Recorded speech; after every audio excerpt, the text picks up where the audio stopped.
Кышкы эс алубагынын ачылышына Орусия, Казакстан, Өзбекстан, Жаңы Зеландиядан жана Европа өлкөлөрүнөн келген туристтер бар. Жергиликтүү жана Кыргызстандын булуң бурчунан келген туристтер дагы көп. Тоо туризмдин сүйүүчүлөрүнө лыжа базасы бир жолку жааган кардан лыжа жолдорун жасап үлгүрүшүптүр. Катаемся мы на лыжах на протяжении уже. Лыжа тээп баштаганыма 16-17 жылдай болуп калды. Ал эми быйыл Караколго 10-чы кыш келип эс алып лыжа тээп атам. Бул жерде баары жакшы, атмосфера, аба ырайы, кардын жумшактыгы, эли да абдан жагат. Чынын айтсам, мындан башка жерге барып эс алгым келбейт. Погода отличная, зима. Аба ырайы абдан сонун, кыш башталды. Андыктан биз дагы чогулуп алып 50-гө жакын адам бул жака келдик. Буга чейин 100-150 адам болуп келип эс алчубуз. Азырынча кар азыраак болгондуктан чакан топ келип эс алып жатабыз. Буга чейин лыжа базага КМШ өлкөлөрүнүн коноктор көп келсе, өткөн жылдан бери туристтердин басымдуу бөлүгүн жергиликтүүлөр түзүп жатат. Лыжа сүйүүчүлөрдүн саны өсүп жатканы, бара-бара өлкө ичинде кышкы спорт түрлөрү өнүгүү жолуна түшүп жаткандан кабар берүүдө.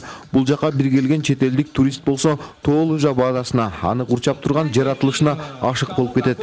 Мне кажется, в Кыргызстане... Байкашымча, Кыргызстанда кышкы туризм жакшы өнүгүп келе жатат. Бардык жагынан өзгөрүү бар. Анткени Казакстандан, Россиядан жайкысында, кышкысында туристтер көп келерин билебиз. Өзгөчө ушул Караколдогу тоо лыжа базасына келгендер көп. Мен дагы бул жерди өзгөчө жакшы көрөм.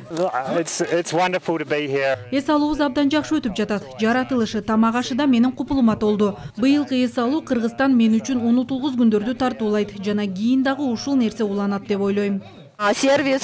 Мен Германиядан келген турист менен бирге лыжа тептим. Ал абдан ыраазы болгонун жана ага баары жакканын, өзгөчө жаратылыш жөнүндө көп кеп кылды. Мен Кыргызстандын жараны катары муну укканда абдан ыраазы болуп калдым. Тоо лыжа базасынын ачылыш аземине карата спорттук оюндар, жарыштар уюштурулуп, лыжа сүйүүчүлөргө кар алдына катылган атайын белектер ыйгарылды. Эске сала кетсек, былтыркы жылы кышкы эс алуучулар туристтердин саны 25 миңден ашкан. Быйылдагы бул көрсөткүчтөгү туристтердин келиши күтүлүүдө. Эжилмесбек, Бакыт Шаймбетов, Ала Тоо 24, Ысык Көлө болсо.